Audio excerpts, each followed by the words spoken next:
I always forget that we have that. Hello. Hello. Welcome back to This Podcast Counts as Socializing.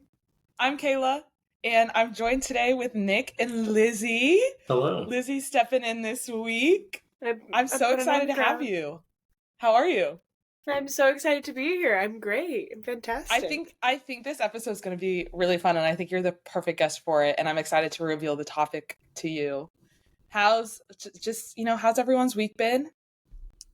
Anything new and exciting in anyone's life? Hanging in there. No. Hanging in there. Yeah. My canned response at work when people are like, "Hey, how are you?" I always go, "Doing my best." Living the And dream. I get mixed responses to that. Ooh. People are either like, "I get that," or they're like, "What does that mean?" Or they're like, "What is your best?" And then I'm like, I was not opening up a door for conversation. This was supposed to be a confusing walkaway Yeah. comment. Do you actually use "Living the Dream," Nick? No, but like 3 people said that to me this week. So You should things must be check really in on good. them. You Yeah. should check in on them. They're probably going through it. It's usually like a 60-year-old man saying, Yeah. Well, if a 60-year-old One of them says it, was. I'm like, yeah, if it's an older person, I'm like, they probably are living the dream. This is probably the dream for them. And if Well, it's like maybe. a young person, I'm like, oh my God, are they okay? I'm like, gotta check in on them later. that works, that tracks. All right. So I got a question for you guys. If you were to try to get away with murder, A, do you think you could? And B, what is your plan of attack here? Like, how are you going about it? Oh, personally. Just throw out some ideas. I think it's gotta. Oh, You go no, first. you go. Go for it. No, go. Personally, I feel like you can't now announce this on a podcast because now I'll never truly get away with it. But I do think I could. Okay, you're saying if you hadn't just announced it, your chances were yes, but now your chances are not. We have a little bit of a footprint here right now, so it's not gonna. Yeah, it's not gonna. When they play this part in court, it's not gonna look good. Yeah, for it's you. not gonna hold look up good on well. me. You'll be like, oh, I could totally get away with it. 100%. What about you, Nick? You think you're getting away with murder? I think I could if I was really intentional about it. I think it would. I think I would just shoot a random In what person. ways? In what ways are you intentional? I think the key thing is your target, right? It's got to be someone you do not know, completely random. Just you see a dude, you shoot him, and you leave, and Okay, so you're going a hit and run scenario. I think so. I think that's somewhere sparsely populated, dude at a truck stop or something like that, middle of the night, no one around, and just get out of there. Okay. What about you, Lizzie? Any plans I that agree. I should be aware of? Not any of my friends, because I feel like it'd take 3 people to point at me and I'm done for. But You're like, no one I know. No, So I can get away with it. Yeah, I mean, one, I don't really want to murder anyone I know, and also most murders are at least related to you in some way, right? Most murder victims know the Yeah, you're more perpetrator. likely to be attacked by someone you know. because people usually random attacks are uncommon. Yeah, it's super uncommon. Those are the most unsolved cases usually. Yeah. Or the hit and runs. Yeah. Sorry, I interrupted you. What was your plan, Lizzie? Oh, do you want to know it so bad? I want to know. We gotta take notes. Get some ideas. Get some ideas. You gotta not season 1 Dexter Morgan it, where you just throw them in an ocean because they float back up. But you gotta get rid of the pieces. Yeah, that shit almost got him caught. Yeah. You have to get rid of the pieces. You have to keep them everything scattered. Because if you have everything scattered, you can't narrow down a murder weapon. You can't narrow down the story there. And again, you cannot know them. Mm-hmm. Okay, so you're trying to go for the no body, no crime route. No body, no crime. But Okay. I'm not dissolving a body. I'll just dismemberment and scattered. Yeah. Yeah. Okay. Somewhere in These South are some great Florida, ideas. throw it in a random swamp, Yeah. Yeah, these are some great ideas. Or Great the ideas. easiest I'm thing glad that we're no one is keeping- considering, you can just hit someone with your car and say, "Oh, it was Yeah, dark but if out, there's I couldn't any see them," evidence. and then boom, Yeah, off if the there's hook. any camera footage of it, Yeah, but people get If you're driving a Tesla, all it's you on have there. to do is be like, "Oh, I couldn't see them. It was dark out." Okay. Boom. Okay. Off the hook. So before we get into it more, We People can get away with come murder back every to this. day in their Yeah, vehicles. we can come back to Sorry. this conversation. We'll come back to this conversation for sure. But before we dive more into it, I do just want to. Oh, you know what I forgot to do before we get into today's topic. I'm sad Abby's not here for this week. But Lizzie, maybe you'll enjoy this as well. We did get our first fan mail. Ooh. Yeah, so Was I want it to a read finger the in the email. mail? That's not fan mail. That's a threat. Yeah, you're right. Sorry, I get those things confused half the time. So I should be scared of anything I receive from Lizzie in the future. But I wanted to read our first message online for everyone. And I won't say the name because they didn't say whether or not I could. But okay, I'll read it for you so you guys can hear it. It says, "Hi guys, big fan and longtime listener here. Your most recent podcast, things Victorian children did that would put you in a coma, was fantastic and made me think of something that would be interesting to add to your topics list. Okay, please excuse my pronunciation if I'm wrong. The Anthropocene is a newly so Nick knows of this. It's a newly proposed geological time unit. Yeah. Yeah, you would, Nick, wouldn't you? Fucking loser. Well, there's a Hank Green book called The Anthropocene Reviewed, and he also did a podcast called The Anthropocene Reviewed, and he just like reviews a bunch of like random stuff. Okay, so that's in their email. So they say, the newly proposed geological time unit, the age of humans, where human activities have impacted the environment enough to constitute a distinct geological time. It has been rejected by the International Union of Geological Sciences in a close and controversial vote to recognize that we have moved out of the Heliocene and into the, Nick, say it for me. Anthropocene. Thank you. But the evidence of why many scientists wanted this vote to happen, I think, is worth discussing. For a bit of reading on the topic, I would suggest, and then they put John Green's book in here. They say, in general, and especially during the latest episode, I found that the topics related to disease and science have piqued my interest the most. I also find you all very funny, and I would suggest having Abby on the show more. I am sure I will write again should I become inspired with more ideas that entertain me. In the meantime, keep up the good work. Sincerely, your biggest fan. And then it says, except maybe Taylor's mom, which is probably true.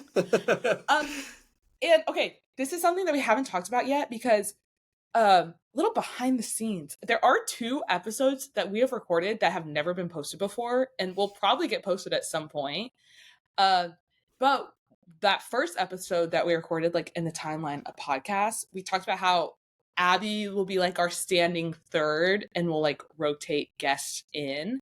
So this is the first time we've had a guest back on since we decided to do that. And those other episodes will probably get released at some point, and the timeline of things is going to sound confusing because we talk about it in those episodes. Yeah. But for now, it's fine. Everything works out. It's not that deep. We are dust on dust, and it is all unimportant.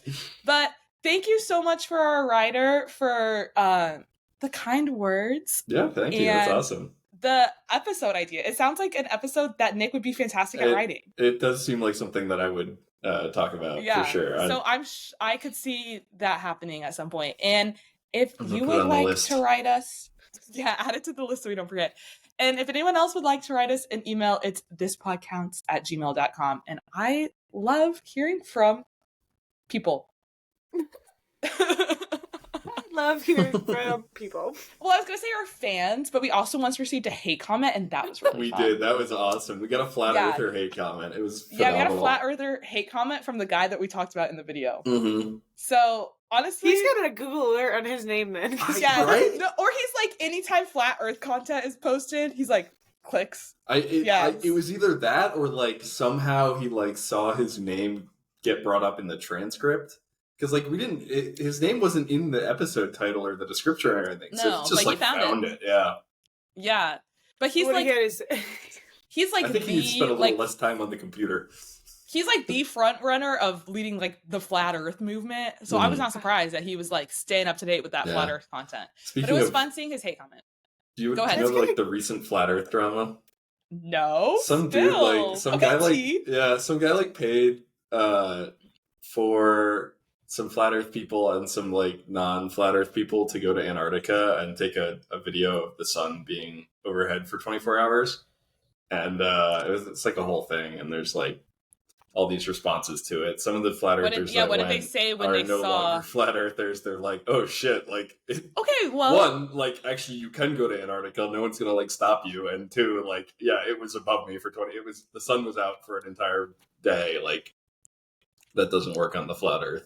I have a lot of respect for flat earthers that do like crazy stuff like this and then like admit like, oh, it is round. Because they like had an idea and they figured out a way to prove if it was right or wrong. And then they're like, oh, this was the evidence I saw. Yeah. I respect that. I mean, like in general, the underlying skepticism that flat earthers have is not necessarily a bad thing. It's just that it's directed in the wrong place. Yeah, we talked usually. a lot about that in the episode, how like mistrust in like science gets built up and then people are like, the earth is flat. All right. I just love anybody can lead an army and an idea. Like leaders of sheep. It's impressive, really. Wake up, sheeple. Wake up, sheeple, the earth is flat. Okay. So I just want to give a disclaimer for this podcast. This pod counts as socializing does not support murder, nor do we suggest committing murder or evading the police if a crime is committed. Please do not murder. Please turn yourself into the police and hire a lawyer if you find yourself the perpetrator of any crime, including murder. Okay. That's my disclaimer for this episode. Disclaimer ended. Now, General life today rule. we're going to be talking about how to get away with murder. And TV I'm not show. endorsing any of this.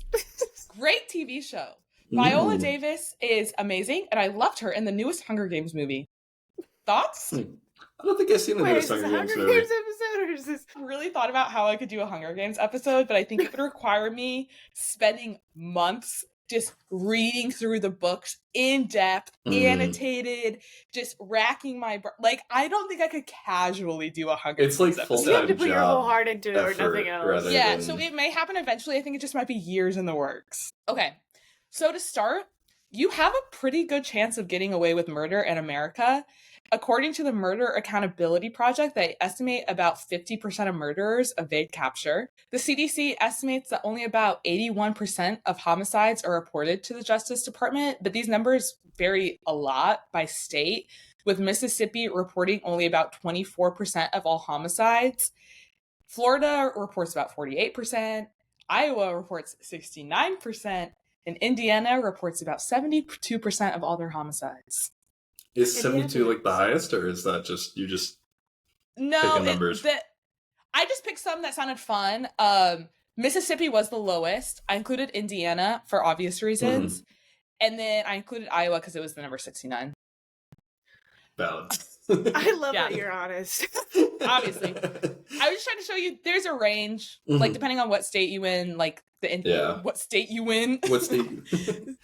I imagine Incident the like the reports. rural ones are the more rural estate probably are going to have less. And like those numbers aren't necessarily to be trusted either, which I'll talk about in a little bit. But additionally, murder has somewhat been on the rise in recent years. The highest increase in homicide was between 2019 and 2020, with a 28% increase in homicide. Yeesh. However, the rate of homicide decreased in 2021, but that partially may have just been due to a decrease in participation from local police reporting data to the FBI's national incident-based reporting system. So it became mandatory that year. And it's basically just one of those things where it's like government comes up with new system to do thing. People don't do new system. Right. Yeah. So there's some, data like, is bad. yeah. Like bad bureaucracy, basically. So Got they're it. like, the number went down, but we're not sure we have all the data to say what the number is. There's also probably some like COVID effects going on there, I would assume. Exactly. In Like 2020, a lot of 2021. shit was kind of going on, and people, Yeah. I don't think people's like biggest concern was like good data collection. Right. And like I said before, like a lot of like the CDC is saying 81% of homicides aren't even being reported. So it's like, do we have good numbers on what the homicide report is? Probably Yeah. not. Well, and how do they know if the homicides are happening if they're not Well, they're probably reported? finding bodies and crime scenes that they're ruling as homicide, but being like, no one's told us about this homicide. Right. Okay. Right? Yeah. That would be my guess. Yeah, got it. But then that would still be an estimate because, like, Yeah. you're guessing it's homicide. Also, which Okay. disease is like murder? Because why is the CDC working on this? I don't know. There is a lot of like studies about if there's like pathology or like genetic links to brain development that link with like more violent behaviors.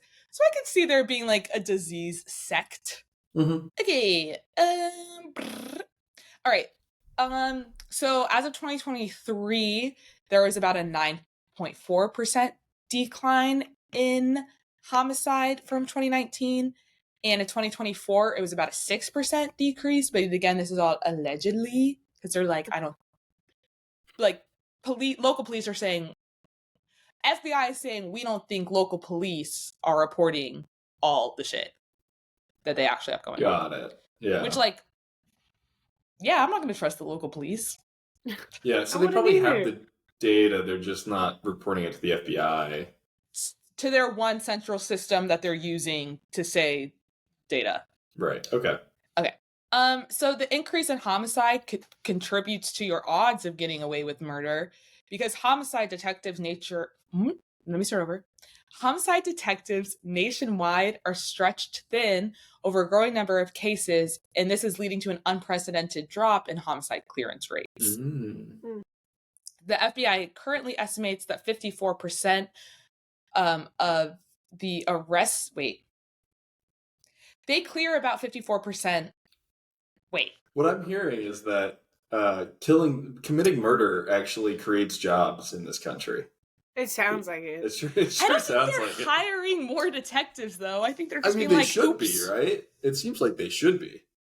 Yeah, but how much work goes into being a detective? Because I'm assuming you have to like work your way up for many years. Usually, yes. You have to work, well, not many years, but because it depends where you're at and like how big the numbers are. I know too much about cops. Yeah, but doesn't it take cop like training standards are, you know. I was gonna say, They're can't you become a cop in like 15 hours? Like it's like becoming ordained no, to like. you have to do a certain amount of hours. There might be a state I out there feel that's like like you're a it's the sheriff same overnight. level of becoming ordained to like officiate a wedding. You know what? Let's It's Google probably it a little bit more afterwards. than that. I think it's a couple of weeks of training is usually No, what I goes think into it's it. But somewhere it's less than like one college semester. Yeah, like it's less shockingly Oh, than it's like minimal. 6 16 weeks usually. Yeah, like so it's something in the time frame of weeks, not years. It's summer camp.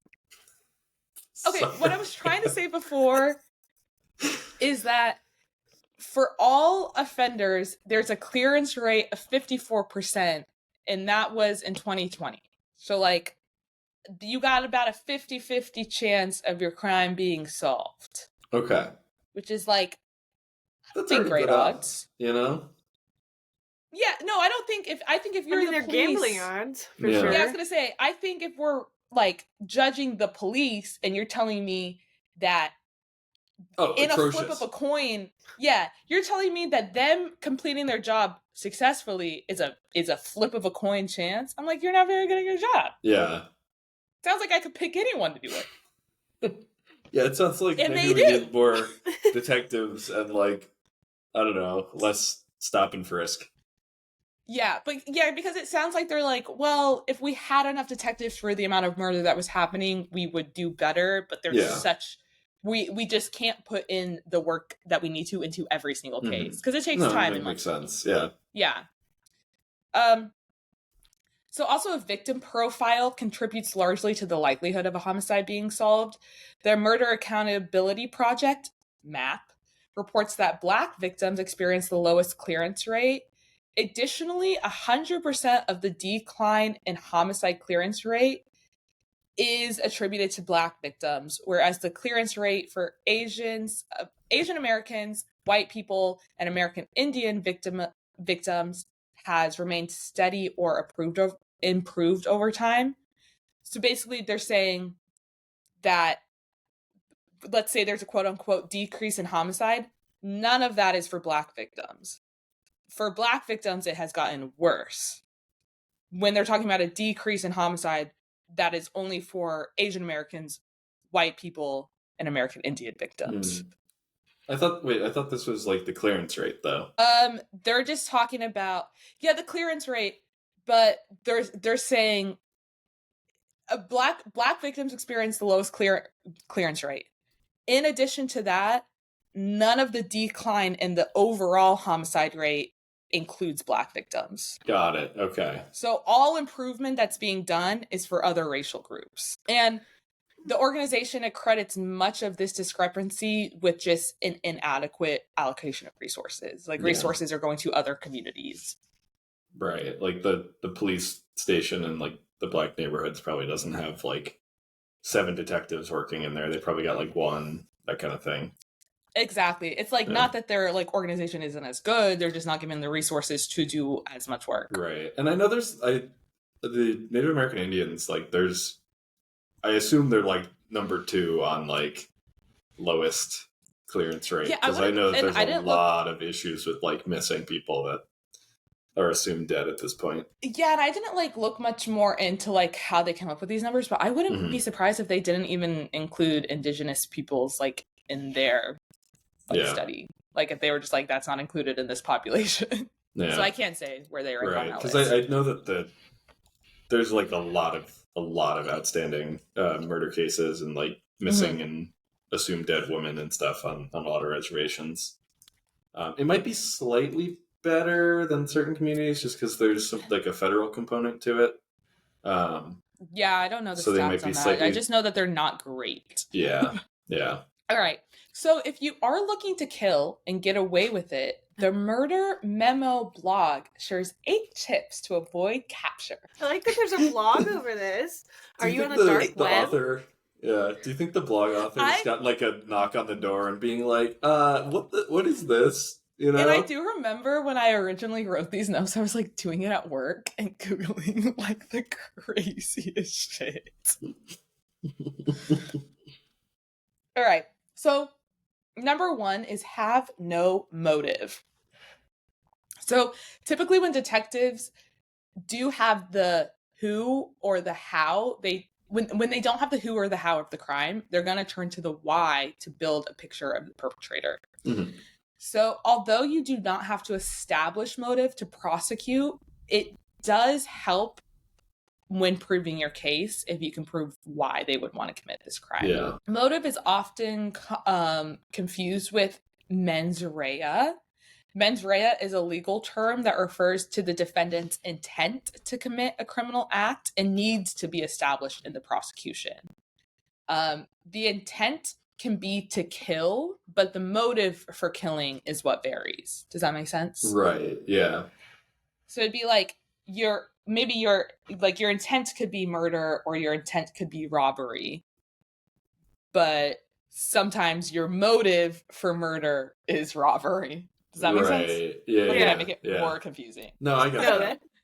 It clicks everything sometimes the motive is like you walk in on your spouse cheating or something, right? But and you go into a blind rage. They were blackout. I don't remember anything until I saw blood on my hands. I swear. We love when they pull that. I don't even remember. I woke up. Okay. It wasn't me. It was that guy. It was Nick. Okay. His head just did that. His head just did. JFK? So yeah, the motive is the why of the crime and can be helpful in creating a list of possible suspects or narrowing down an already existing list of suspects. And there are some common motives for murder. And if your potential victim has one of these links to you, or may appear to have one of these links to you, they're probably not the best victim profile if you're trying to get away with murder.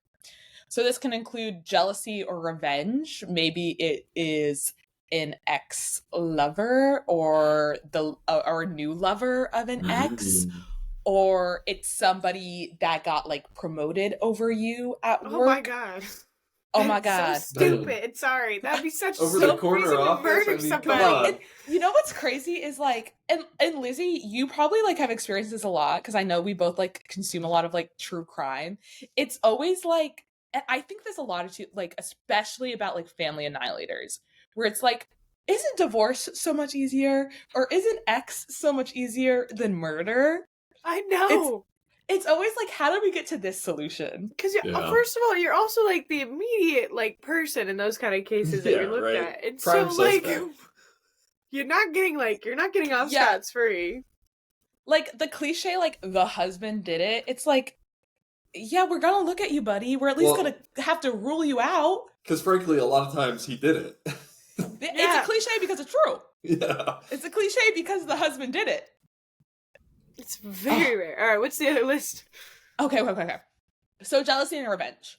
So Mhm. pick one of the people that you might be jealous of. Differences in ideology or a real or perceived rivalry. So like murdering someone because you have disputes in political or religious ideas.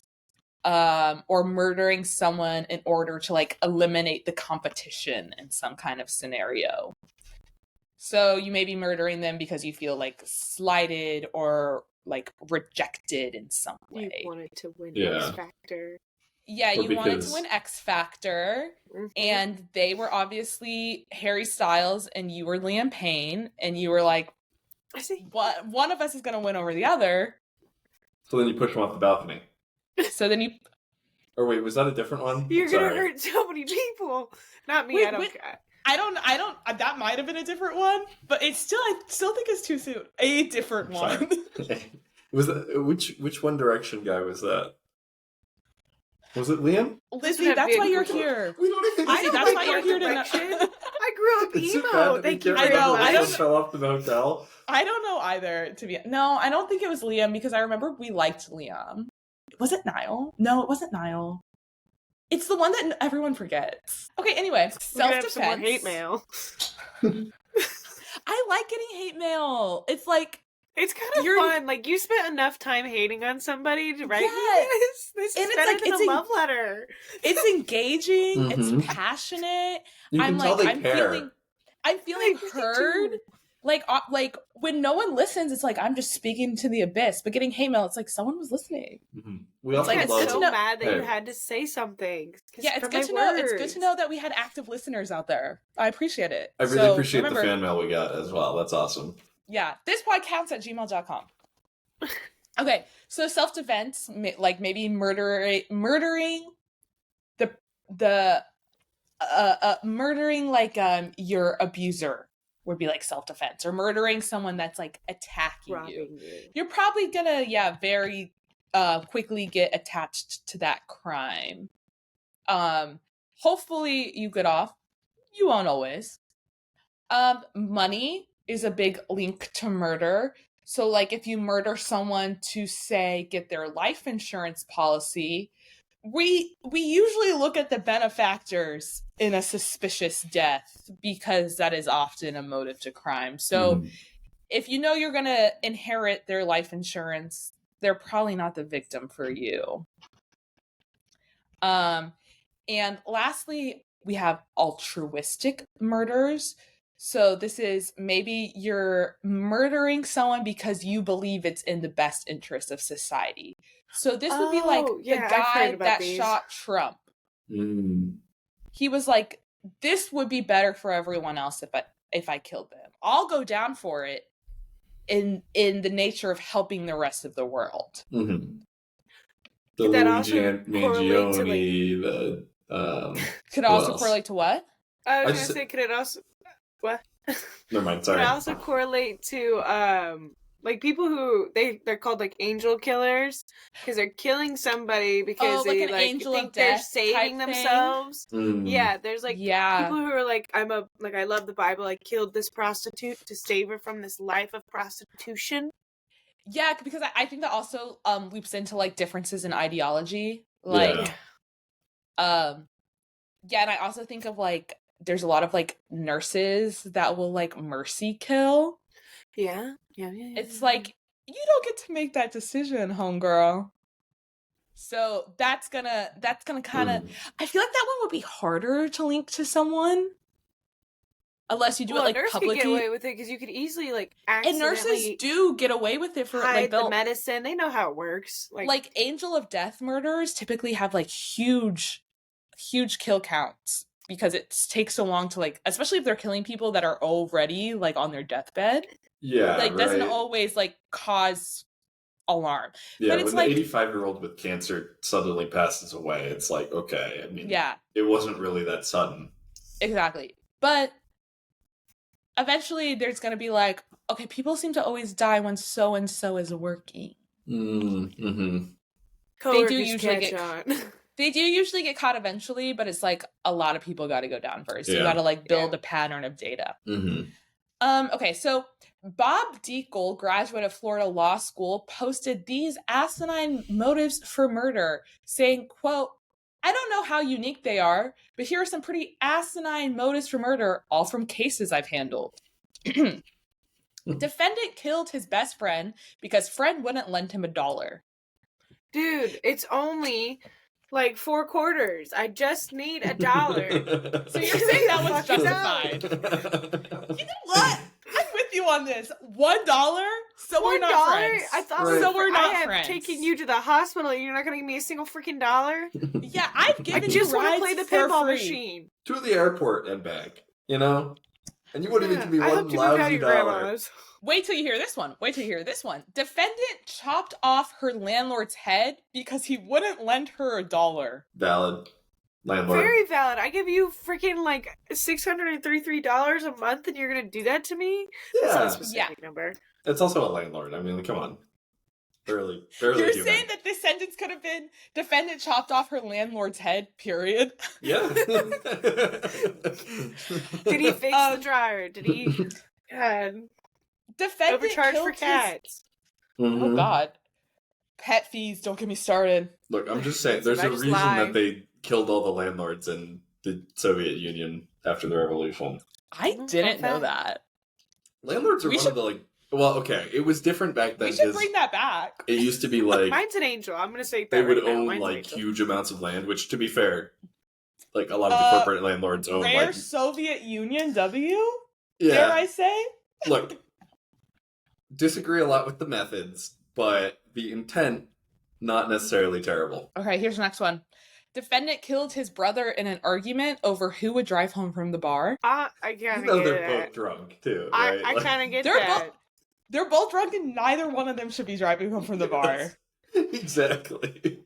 If he said he was gonna be DD, True, that would Betrayal. certify. Bitch, Betrayal. you said you weren't gonna drink so we could drive home. And here think you how many are, times I've 6 been in that shots deep, position?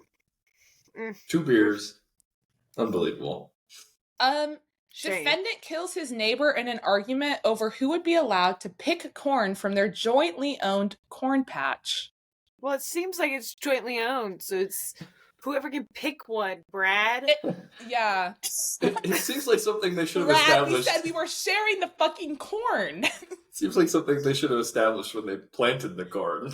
Yeah, it seems like maybe they needed like a lawyer to come in and like draft out Mhm. like landowner Or written agreement. property lines. Yeah, that might have saved one of their lives. Might Mhm. have saved Brad's fucking life. Yeah. Defendant kills wife because he thought she didn't cook his supper properly. Oh, fuck you. She should have killed him first. Yeah. I was gonna say this one. Should have poisoned it. Yeah, I was gonna say that one's like really sad to me. Yeah, that's like that. That's not Because her I feel job. like- Yeah, I feel like that was probably not his first like blow up at her. It was just the last one. Yeah, That That was one's like really sad to me. That seems like it was the inciting incident, but that was definitely like an And he's abusive sitting down there marriage. writing a confession for that too. He's like, I killed my wife. She overcooked my steak, man. That is the 5th steak this week. Sure, she said she'd rather make chicken Like, tonight bitch, because wife, she's sick of you steak. know? Damn, she must have been a really bad cook. She likes chicken more. I don't know. He was probably just a really bad husband. I think that's more it. I think he was a really No. bad husband and nothing she was gonna do was gonna win. Mhm. I don't know. Where she killed him first. And most good husbands don't kill their I didn't wives. say that. Just, general rule of thumb. Yeah, we'll add that into the green flags list. Doesn't kill wives. Doesn't kill. Not a murderer. Not murderer. Hey, Mhm. the bar's low. I will It- say the it bar's sure real is. fucking low. All right, here's the next one. Wanted to see what it was like to shoot and kill someone. He told me, quote, it was just like shooting a deer, end quote. He would have gotten a lot less time if he had just shot a deer. Yeah. So this is why I don't support hunting, because then you have somebody just sitting there like, if I could shoot deer, I could shoot person. True, and it's like they're just It practicing what it sounds feels the like to same. murder. Murder. Murder. I'll defend hunting deer in the Midwest because I knew you would. I knew you As would he fucking wears I'm a defend John sorry. Killer No, t-shirt. because the deer the deer are like super overpopulated in the Midwest, and without hunting I don't from feel like humans, that. No, No, well, I the only thing definitely keeping their one. population in check is the hunting by people, because all of the predators they used to have are no longer there because it's all farmland do now. I see valid reasons for hunting? Yes. If you told me you enjoy hunting, am I going to be concerned? Yes. Both of those Like things you're can like, be I true. enjoy the That's fair. kill. I get sitting Yeah, out in I think it's nature. the kill part specifically that I'm like, ugh. Like, you should at least be a little bit like weirded out about shooting and or killing anything, right? Like, Yeah, you I'm took a little saying as I life. know my current line of work. for context, listener, Kayla works in a lab that does research on a lot of mice, and sometimes I'm assuming you have to put them down. It's called euthanasia, Yeah, and it's not like vets everywhere aren't doing it every day too. true. This is a great justification. I'm gonna say that when I murder somebody. It's not like they're doing it not doing it overseas. Why can't I do it here? Yeah, Y'all are why does the executing state- people all the time. Why does the state I- get a monopoly on violence? Ugh, this is unfair. All right. Here's the next Oh. one. Defendant kills stepfather because stepfather wouldn't buy him pack of cigarettes. What the fuck, man? I just want a bag. That's like $4. I know, You one should pack. never question giving anybody money again. It seems like He is neither the father Do it. nor the father that stepped up. The Damn. father that got Step gunned down. down. Okay, here's the next one. Defendant killed 2 police officers because he thought they might get his probation revoked and send him to prison for 5 years. That was in 1975. He should be eligible for parole in 2029. Yeah, I was gonna say, I think that's gonna extend your parole. Just I a hope hunch. nobody denies him anything. I'm just He saying. better get parole in 2029. Well, if he lives to 120 plus however old he was at the time of committing said crime. Yeah, I'm sure he's not making it to 2029. I don't think so. He didn't do the math on that one before he committed that crime. Defendant kills brother in an argument over whether to feed the leftover beef stew to his dog. Did the dog have to watch? Oh my god. Did the dog have to? Unfortunately, I think yeah. What a way to I mean, I would just guess murder. like the dog was probably around when they started fighting. He's like, oh fuck, it's about me. I gotta get out of here. Well, and then I didn't even really want the beef stew. I don't like carrots. Don't like Okay, last one. Defendant, in parentheses, who was drunk, killed his best friend because the friend made a remark which embarrassed the defendant in front of a woman the defendant was trying to impress. Yeah, because killing someone in front of a woman is so cool, and really, that's That's how what I you, was that's how gonna you say. get Book them. gets out of hand. Yeah. Maybe she into it. Yeah, book talk. They get crazy. I don't know. There I are, think if like, I'm committing murder. No, I agree, but there is like a weird phenomenon of like women falling in love with men in prison who have That like is done true. heinous things. Oh, Like yeah. Luigi That is Mangione. the grossest thing to me. okay, he killed Okay, one that was person. yeah, that one's not a heinous thing, to be fair. Who is the He one killed guy? like 3 people and had a child hostage, but I love him. He's changed. People that were in love with like Ted Bundy while he was Mm. going through trial. People were in love Charles with Ted Manson. Bundy. That's who I was looking for. Yeah. Manson. Were like they fucking loved that guy for what? Okay. Go to therapy. This literally. This lawyer ends his blog post with this quote, which I found interesting, so I will share with you. Quote, on a related topic, in the movies when the bad guy tells the wimp, you don't have the guts to shoot me, the wimp bursts into tears and drops the gun. In my experience, you don't have the guts to shoot me are the last words of the decedent in the case of justifiable homicide. I don't recall anyone who has survived saying those words. Yeah. I was thinking about it. If I'm like holding a gun to someone and I'm like, I'm so mad, and they go, "You don't have the guts," Well, and I wasn't planning on pulling the trigger, I'd be like, "That's all I needed to hear." I would like calm you on my BS, and I would do it just out of spite Just because oh, I would be like, like, because I'd be like, I don't think there's anything that could burn me to the point of like killing someone. But if you told me I couldn't do it, it's especially if it's a man, That's like Oh, man. bitch. just had to add it. That's like that news headline that was like, "What are you gonna do? Stab me for man who was stabbed?" or something like that. Okay, so that's tip number 1, no motive. Tip number 2, be selective of your victim, which I kind of feel like goes under like motive also. So you want to have, and Nick was saying this before with his hit and run theory. That was a good point. Have absolutely no connection to the person. Essentially, you want to pick this person at random. And additionally, you want to consider the victim profile is also going to contribute to the likelihood of the homicide being solved. So not only be a murderer, but also be a little racist, because Yeah, you be a wanna pick racist murderer. Yeah. Okay.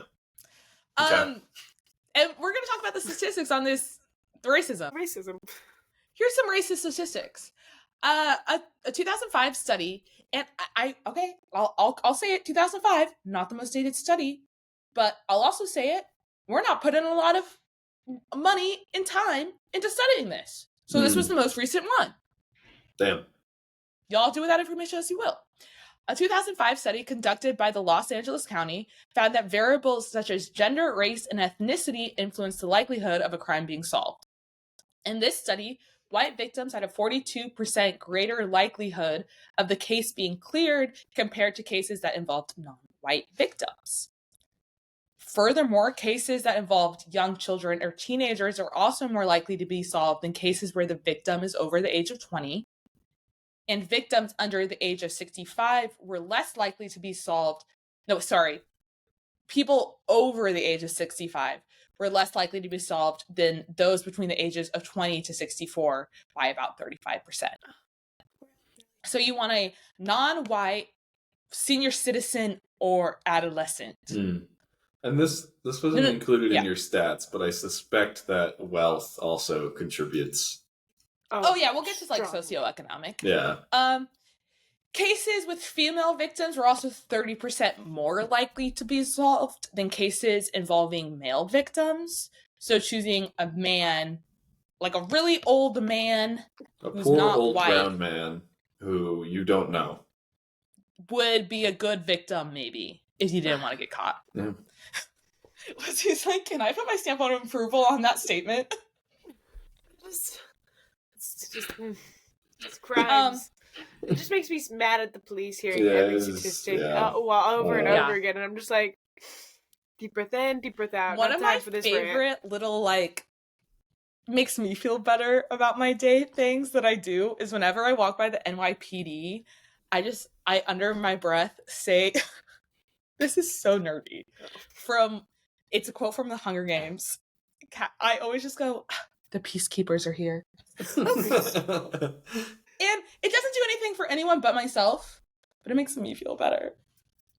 Okay. A 1999 study found that homicides. The wine, I can feel the wine like kicking in, and I'm like, I really gotta lock in on these notes. Okay. Let me take it from the top. A 1999 study found that homicides involving white victims were more likely to be charged with the death penalty and more likely to be sentenced to death. So, meaning if you killed a white person, you're more likely to receive a harsher conviction than if you were to kill someone from a different racial or ethnicity group. Right. Yeah. Classic. Classic. The Behavior of Law, written by Donald Black in 1976, argues that law is a form of government social control that is victims of, quote, lesser position and in social status receive less response from the law than victims of higher social status. So it's saying if you have like a perceived higher standing in a social hierarchy, you get more assistance from the law than those at a lower standing. Which, like, anecdotally makes sense if you, like, look at the world. There's people that get more time and resources into their cases than other people. Mm-hmm. Yeah, like a random guy gets shot in rural Kentucky, you know. Or even downtown India, too. Yeah, anywhere, right? Like, no one's... It's going to be, like, one detective on the case. They'll, like, devote minimal resources to it. You know, I mean, they'll look, but, like, it's not going to be a huge Random guy gets thing. shot, nothing happens. CEO of company gets shot, huge manhunt happens. Yeah. Gigantic, It's very clear. Yeah. Empirical evidence from city-level data shows that economic, social, and cultural characteristics of urban areas affects law enforcement's chances of clearing a homicide. Cities with lower adult education, lower city spending on education, and greater racial inequalities in education, employment, and income have a lower clearance rate compared to cities with higher measures. So the study is saying that if you live somewhere that has lower spending on education, lower income rates, higher disparities, and there are racial inequalities in the city, you are less likely to have your crime solved. Yeah. I mean, I it's feel all like the that same also stuff makes, that correlates with social standing and income. I mean, it's like basically it's like one-to-one. a spider web of like, yeah, it's all coming from the same central issue and like spider like webbed spreading out out. into like so many different reasons and excuses you could come up with, and it's just so stupid. So based on this, it seems that there's some kind of implicit bias among law enforcement or city officials that allocate funding and resources, making it seem that some victims are, quote, more deserving of justice, while other victims, in the eyes of the law, are seen as less dead or less worthy of time and resources. So basically, there's an inequality of giving out time and resources to every case. There are some cases that, in the eyes of the law, are more worthy of the time and resources than other cases, and those are the cases that get solved. Sad, but if you are someone that wants to exploit the system, is a very known thing.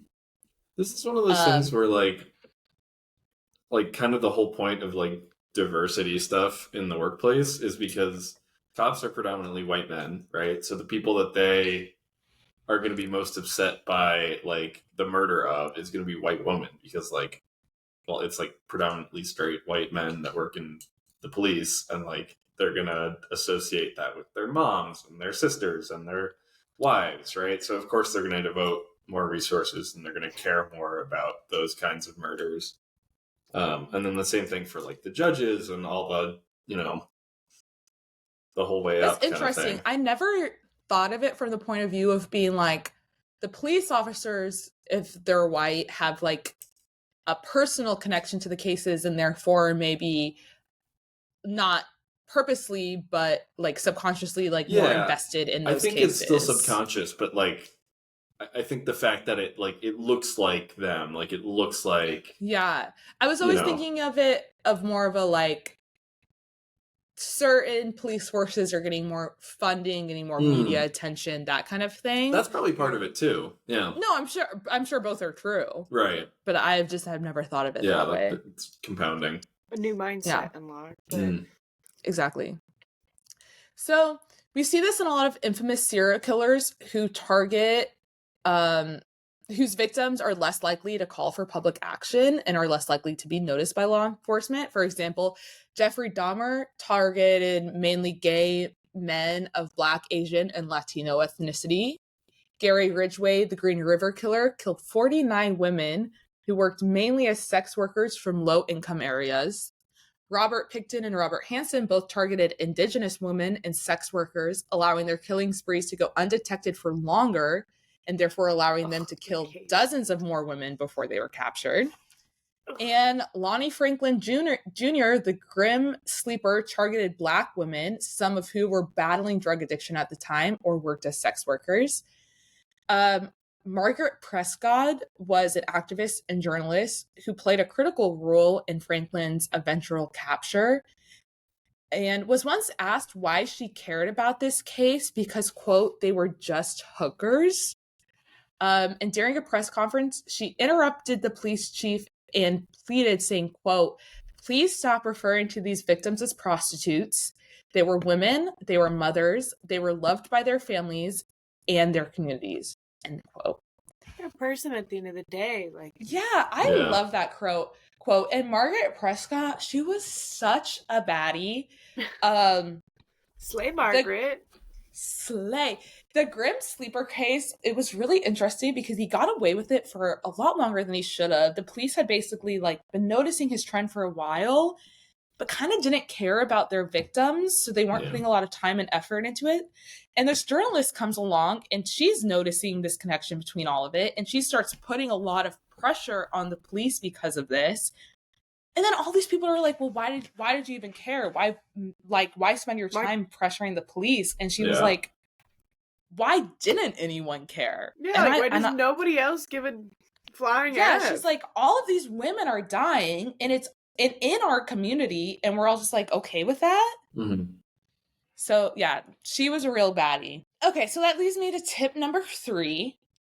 Don't leave your DNA at the crime scene. So this means no saliva, no hair, no blood, no urine, no fecal matter, no semen, and no fingerprints. Do not shit your pants. Do not shit in the toilet. Literally, do not shit in the toilet. Don't jerk off. You joke, but there are cases where I can think of at least one case where they found a shit in the toilet of the crime scene. Oh. That's what I'm saying, like, don't shit in the Flush toilet. the goddamn toilet! It was probably like even a if you're skid sitting mark. in it, the was poop is probably down like the a pipe. skid mark or something. If you're gonna murder, make sure you get Grab that the toilet brush brush. out. Yeah. Put it, Don't clean eat the 24 toilet. hours. Spray Don't whatever even have cleaners shit in there on there. And don't fucking crank your hog at the crime scene. Like, come on. Hey, Do sometimes not you gotta do what you be gotta do. jizzing on the crime scene. I mean, like, I understand that the reason for committing these murders usually is not just to commit a murder, right? There's some other thing going on. But, like, If they're jacking off. come on, you're jerking it like to the dead body, to something. I mean, yeah, Nick. I hate to break it to you, some people are jerking it to the dead body. I know. Some people are digging up dead bodies for that. Yeah, well, and like Yeah, some of it's like a rape, and then so it's like Yeah. But Anyway, so DNA is a foolproof way to get yourself at least linked to the crime scene. It's at least a way for us to be like, you were there at some point. We can say that. And there's a lot of DNA registered in the world. The UK established the National DNA Database in 1995, and by 2023, it had over 5.9 million people in the database. And as of the end of 2022, the National DNA Index System in the US has DNA information for more than 15.7 million people. There's so many ways to acquire it too. Yeah. It So used to many be ways just to like crimes, like you get it from crimes, but now it's like those ancestry.com, you just gave people your saliva. yeah, people like give it away Exactly. to Or Ancestry you and just 23andMe. You just grab something out of someone's trash can after they throw it out. There's no laws against that. You can obtain DNA however you want. And that was my next point. Just because your personal DNA isn't logged in a database does not make you safe from identification. Over 600 cold cases were solved in 2023 just from genetic genealogy. Which I think is so cool. It is I love really genetic cool. genealogy. So for Do you those wanna that go- don't know, genetic genealogy is you building a profile based on ancestral DNA. So you can say this perpetrator must be the brother of this person that we have archived. And then you go out, oh, this person only has one brother. That must be the perpetrator. He was then. around the time Yeah. in that age frame whenever it happened, especially in those cold cases. Yeah, Exactly. So like, if they have DNA for the case and they're like, we're pretty sure this DNA belongs to the guy that did it or person that did it, that include women in murdering. You guys, Thank you guys you. can murder You're sometimes such too. We love equal rights. We do. Equal murder. Yeah, something. They can be like, okay, well, we haven't gotten an exact match on it, but it's like 50% of the DNA matches, so that would be a brother. It's like a quarter, so it's a cousin, that kind of thing. And then we can Exactly. you just go look at all the brothers and cousins of this person, or Yeah, siblings. so even and if you're cousins not and- like archiving your DNA somewhere or submitting your DNA somewhere, Mm-hmm. if someone even tangentially related to you is, they can narrow it down by a pretty good amount. Yeah. And then Your at that second point, cousin could have signed up for Mhm. 23andMe Exactly, and sent and his even if DNA they out, can and get all it- of a sudden, even if they can get it down to a small list of people, even if it's not someone super connected to you, well, now we only have 15 people we need to get DNA from instead of the everyone that lives in the Yeah. US. or even And just like that's pretty manageable. 50 to 100 people is like fairly manageable. You can rule out, okay, gender, we know, we can look at age, you can rule out Mhm. that. It's like, you can narrow it down real quick. So avoid leaving your DNA at the crime scene if you can. They're probably going to bring it back to you. And On top of that, advances in touch or trace DNA make it even harder to avoid leaving your DNA at the crime scene, because now even smaller samples are needed to build a DNA profile of the criminal. Just a few cells left by touching an object could be enough to connect you to the crime. Touch DNA first originated in the early 2000s. Before its use, forensic investigators relied on collecting at least a quarter-sized amount of bodily fluids to build a profile, but now it only requires a few cells.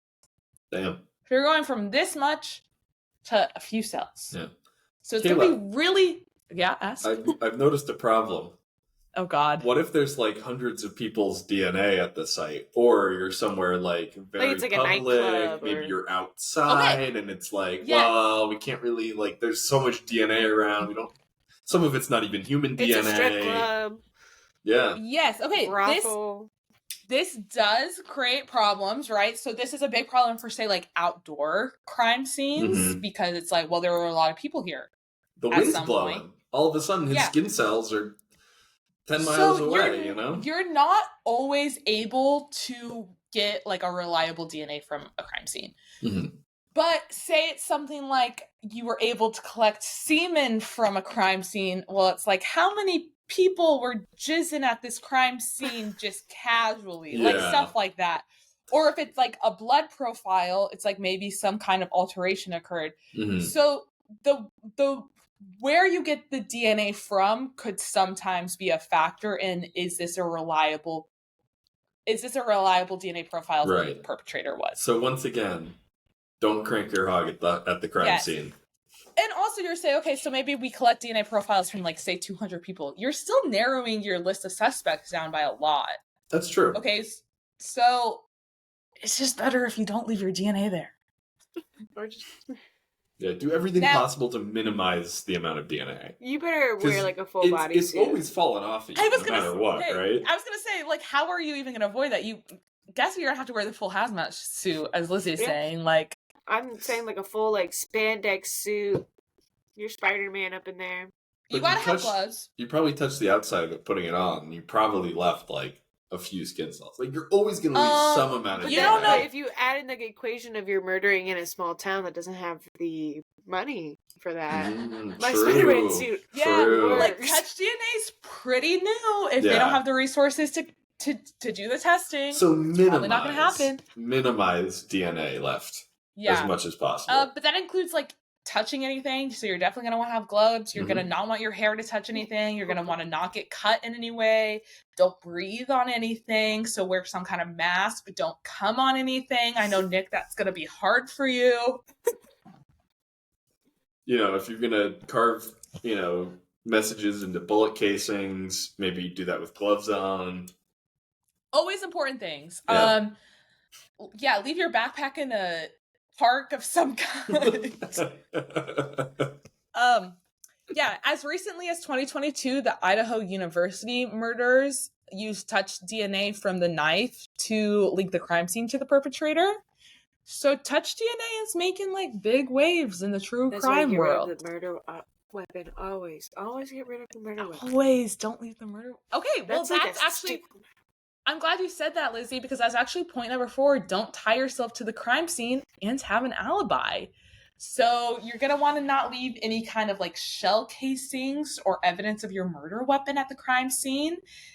You just don't want to be able to link yourself there. So if you're like leaving the knife that you used there, maybe you have touched DNA. Maybe we can link the fact that you once owned that knife. You bought it at this certain store and therefore we know you're the one that bought it. Whatever it is, you don't want to leave things there that they could potentially use to link you to that crime scene. Yeah. So if you're gonna use a knife that was already on the site and use gloves so you don't get any DNA on it. Yes. Right? And Like if hopefully you're the hazmat stabbing someone in their own kitchen, it's okay to use their kitchen knife because it was already there. Yes. Yeah. But They stab Sometimes- themselves. yeah, I will say they could've. sometimes when they Tristan, I will say sometimes when they use weapons that are found on the crime scene, it still helps build the profile because sometimes they're like, this is a person that's been here before, knows what things to expect in the true. house, such and such. Not always true, but Maybe there's Yeah. other things in the crime scene that leads see. you to that conclusion. Okay. So you don't want to be attached to the crime scene. So this includes, don't take your cell phone with you or anything else that's going to be able to track your location. So for example, a lot of cars have GPS location systems in them, and so they can use this to at least create a timeline of your whereabouts. So Take keep the that in bus. mind. Wait, no, don't take the bus. Another Take bad the bus. thing. They have the data of you scanning into the bus. They No, have I was like cameras most on the buses bus. have like cameras now at the front, like most city buses, so that's Yeah. not working. Never Yeah. mind. I was gonna say, another issue with car dependency, but I mean, walk or bike, I guess, to your murder Yeah. scene if you're gonna do You can it. always get an electric Not bike. that you should. Luigi biked, and what good did He that do did. him? Well, it got him like 3 or 4 days on one of the largest manhunts that the country's seen in decades. So Yeah, I remember Pretty everyone good, being I like, honestly. wish somebody would I give me remember that everyone being energy. like, he took a city bike, and I was like, no fucking way. You have to link your phone to the city bike. That would be the I thought he pushed dumbest somebody way. off their bike. I've heard lots of Mm. rumors. Who knows Yeah. what the story is? We had to be there.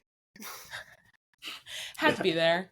it was probably like a stolen. I mean, bike is hope actually he a pushed really a good kid off way. a If you're in bike a and dense it's a little urban trike. area, bike is a really smart way to get around. And straight into one of the biggest parks in New York. Yeah, just not a No city cameras bike in there. because Yeah, it literally tracks like your location and like the user. yeah, Yep. yeah.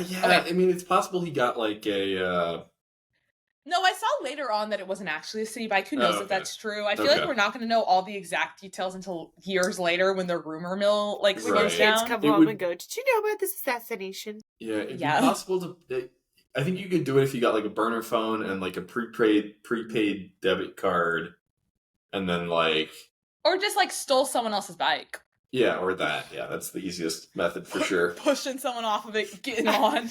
I'm picturing stealing one of The the ones GTA with like a method, carriage in the just- back. The GTA method. Okay. So you also don't want to take anything from the original crime scene that could be tied back to you. So this includes souvenirs of the crime scene. But even things like dirt or fibers from the carpet or clothing of the other people could link you eventually to the crime scene.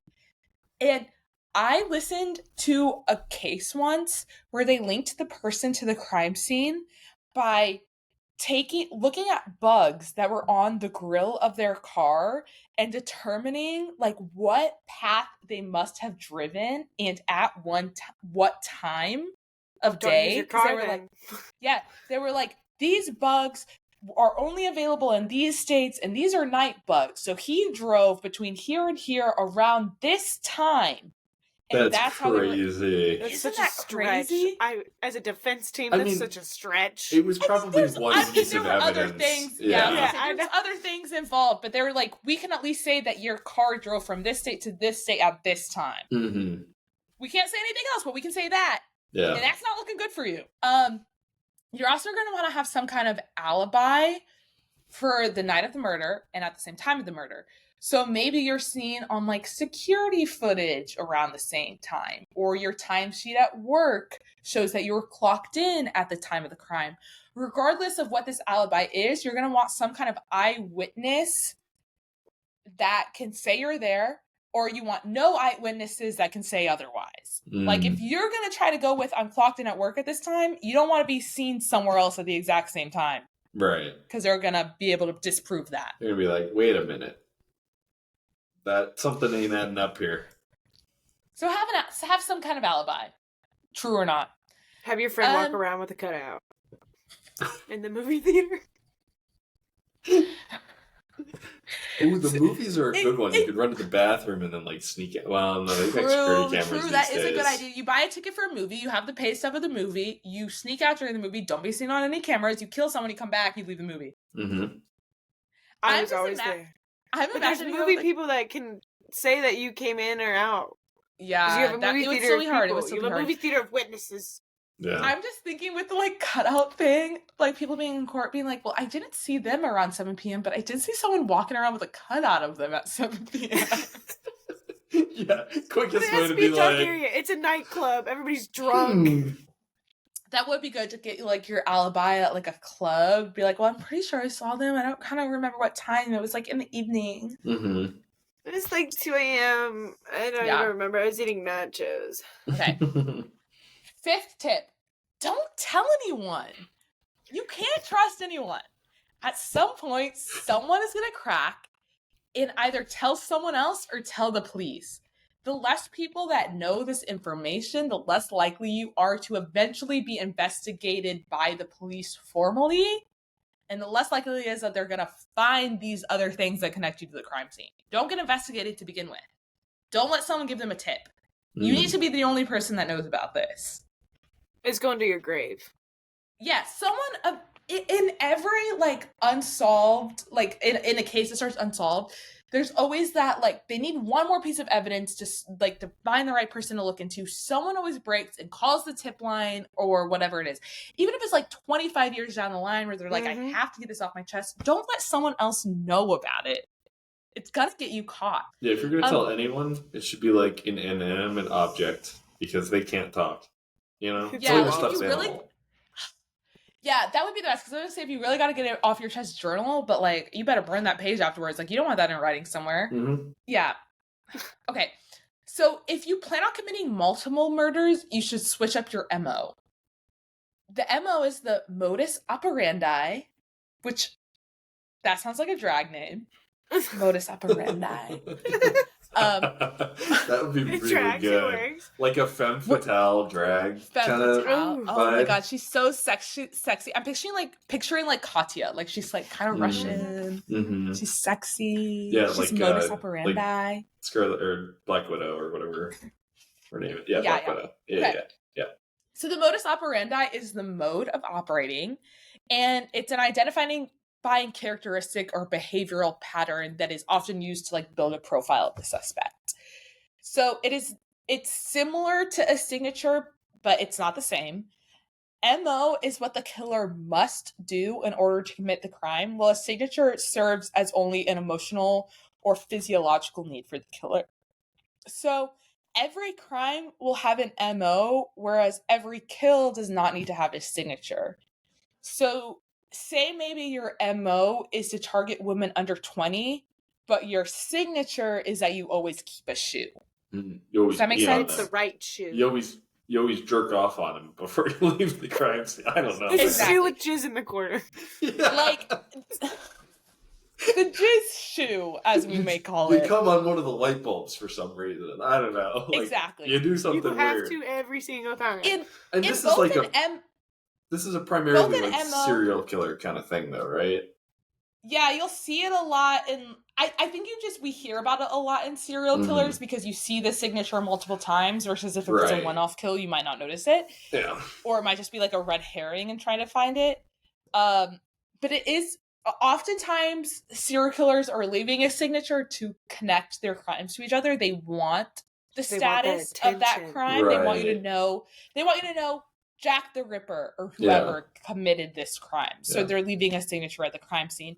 So if you're trying to not be connected with the crime, that's not going to be a good idea. Yeah, so just be a humble serial killer and not brag and try to have connections. Just go to your Be a grave good, with it. be a good Yeah. humble killer. I mean, if you're trying to get away with murder, you should probably only commit one, right? Is what we're learning as Yeah. well. Yeah. We didn't The start more you this podcast off commit, with the more murderers. data we're building.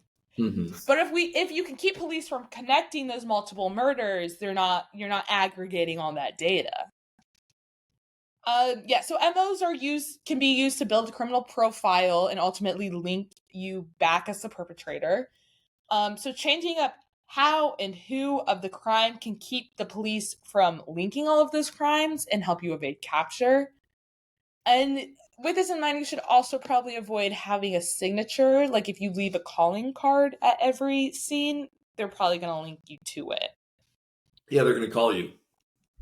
Yeah, you're leaving a calling card. You left your phone number, bitch. Ring, ring. Tip number 7. Cross many state tips. lines. There's 8 tips. I told you at the beginning. Oh, sorry, This is- I have ADHD. Oh, I missed that number. I gotta be honest. Are you guys not taking Okay, notes? so it's an equal audience had the Of course You problem. guys not taking notes on this? For Very future detailed, in reference? fact. Okay, so tip number 7, you want to cross state lines. If you plan on committing multiple murders, crossing state lines is a good way to delay law enforcement in connecting all those crimes together.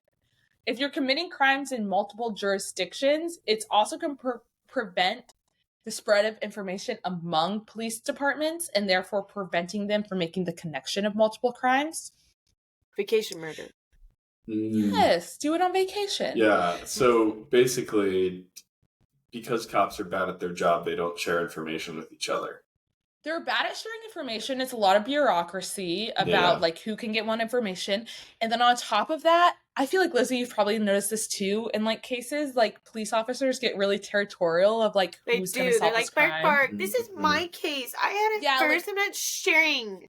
Exactly. They want to be the detective that crosses the case, like closes that case out. So they don't Yeah. give you all the good information because they want to be the one that has that information. It's like when She was the maybe a bigger blonde. cop, I don't know. yeah, when the FBI is like, "This is our case now" or whatever, and walks in with their little badge showing. Yes. It's like when that So- happens. Yeah, okay. So if you're doing it like in multiple jurisdictions and then they have to figure out the bureaucracy of all of it and figure out who's in charge of what and they got to make a task force, you're at least slowing it all down of the connection being Mhm. made. Or perhaps they'll never make the connection because fucking Tennessee and Wyoming aren't talking to each other, that they have murders that are happening in a similar way. Yeah, because they're happening thousands of miles apart, so it's like, Yeah. They're not talking about it. They're not Mhm. like having like review boards every month to be like, what murder do you have that looks like my murder? right. And people also don't travel that far on a regular basis, and like Yeah. people It's don't not usually unlikely kill that people. you could be in both Yeah. states. Yeah. So with that in mind, you could commit a murder in one state and cross state lines and dispose of a body in another state, which further muddies the waters of the investigation because it's less likely that they're going to be able to attach that missing person report to the body that they have found. Mhm. Especially if you dispose of that body in muddy water. That might also help you. Muddy I will the say waters a little. I will say caveat. I hope you would get arrested so you could say that's why you hid it there, like on stand. just muddied wanted the to water. muddy I was trying to muddy the water a little. Okay, caveat to this plan. Fuck my headphone. Give me a second. Oh. Oh my god, it's on the carpet and I can't see where it went. I'll just get my other one. I can't hear you guys, but I know you're laughing at me. Okay, it's on the floor somewhere. I'll Do find the it whole later. song. I'll find. I didn't hear any of what happened. I feel out of the loop. I started singing Okay. the Jeopardy music. Okay. Caveat: if you're caught crossing state lines, it may make your conviction more severe because it goes from it's automatically federal instead of state because you're going across state lines. Oops. Okay. And tip number 8, last tip, no body, no crime. This was Lizzie's original idea. If you can make your victim virtually disappear, you're more likely to never be caught, because not only is it harder to gather information about the crime itself, but it's also much harder to prosecute the crime without a body, because there's at least reasonable doubt. Is the person dead? They Yeah. ran Haven't seen away the body? to Cuba to Mhm. raise tigers. Someone's You never always know. going to say it's a runaway. Someone's always going to Yeah. say it's a runaway unless like, you have a "Oh, body. They had dreams of running away to Alaska or Oh, same. leaving everything behind and running off to the Caribbean. I mean, because who doesn't, right? Everyone's like, man, wouldn't it be awesome to just like disappear I'm going to the sometimes? woods and I'm never Yeah. interacting Exactly. with a human being So, again. no body, there's at least a little bit of doubt. Are they Mhm. actually dead? And if they're not actually dead, you can't be a murderer. Yep. No body, no crime scene, no weapon. There's no DNA. There's no crime scene. It's a stranger. Bada bing, bada boom. I don't Missing condone person? murder. Bada bing, bada boom, I don't condone murder. That's a t-shirt right there. Okay. To effectively dispose of a body, you should first consider how to remove any biologically identifying features, including hair, teeth, and DNA. Nose. So Off. teeth can be used and matched to dental records. So make sure to remove all the teeth and crush them to avoid identification through dental records. Teeth can also be a really good source of DNA. So like if it's a Jane Doe, they can get teeth DNA and now they know who the person is, and knowing who the person is makes it easy to figure out what Mhm. people may have wanted to kill them. Yeah. Speaking of Um, teeth DNA, there's a lot of really cool. So teeth are super good at preserving DNA, even for like thousands of Nick, years. do you think that's not what my notes are about next? Don't ruin it. I'm sorry. If you think my notes aren't about teeth DNA. I was gonna bring up an archaeology tangent, but Okay, okay. pause. Go for it. Let me go piss, and then you can talk about your archaeology tangent while I piss if Okay. you want. Cool. So, like, we know that a lot of European people, especially, are related to Neanderthals because scientists have been able to sequence the majority of the Neanderthal genome. And the reason they were able to do that is because they found so many teeth, and some of the teeth have still had like viable DNA in it that they're able to fully sequence the Neanderthal genome and then compare it to the Homo sapien genome as well, which is super cool, and see some overlap in there. I wonder if they can also tell they had cavities. Yes, they certainly did. They had a lot of cavities usually. You're like, Jesus Christ, these nasty people. Yeah, I mean that's why like we grew an extra set of teeth and also had wisdom teeth, was because our teeth were falling out like all the time back then. Ooh. Yeah. Modern Teeth are dental just- care. Teeth are crazy because like they help with so much stuff, like, and they're in so many like witches had used teeth like in their Mhm. like pagan rituals and stuff, Yeah. and like teeth was used back then for like mummy stuff. Like Mm-hmm. I kind of still want a jar of teeth though. That'd be cool. I Some kinda get Neanderthal that. teeth. Yeah, I mean you could probably get some like resin ones that are just like casts, so I it's not. need real ones. It's gotta be real creepy. It's got to be real teeth. Okay. Well, you're better Yeah. off with like animal teeth. You could go find like deer teeth or like cow teeth out in the Well, your cat's wilderness pretty teeth start easy. like falling out as soon as they get older. Like, it's, Really? Yeah, when they get like super seniory, like they'll just naturally fall out. Just like yeah. how old people get dentures. Yeah. Well, and sharks shed their teeth like all the time. That's why there's like quadrillions of sharks' teeth on beaches or some ridiculous number like that. It's probably not quadrillions. It's probably like trillions. But anyway, Did you bring the cat, Gaston? yeah. Say hi. Salem's here. He was bothering me while I pissed, so I figured he Mm. wanted to join. I love that. I He's feel a so sloppy much better one. now. Thank you That's for talking good. about teeth while I was gone. Basically, what we talked about was that teeth are really good at preserving DNA. You can Oh, get I like can hear you, and tens, I'm hundreds of thousands about to of get year back old. into that teeth DNA. Yeah. So, Okay. Go for like it. I said, teeth are a good source of DNA because they're very resistant to environmental degradation, as Nick was saying. So, burned remains typically pose challenges to forensics lab because DNA is degraded at extremely high temperatures, which you would burn a body at. Mhm. However, teeth are the hardest tissue in the human body, and their pulp is well protected by dentin, enamel, and cementum. So there's our various hard proteins and tissues that protect the pulp of our teeth, and specifically enamel is the hardest tissue in the human body. Let me bite you. A study published by Nature found that tooth DNA was most greatly deteriorated when burned at 400 degrees Celsius for 60 minutes. That's hot.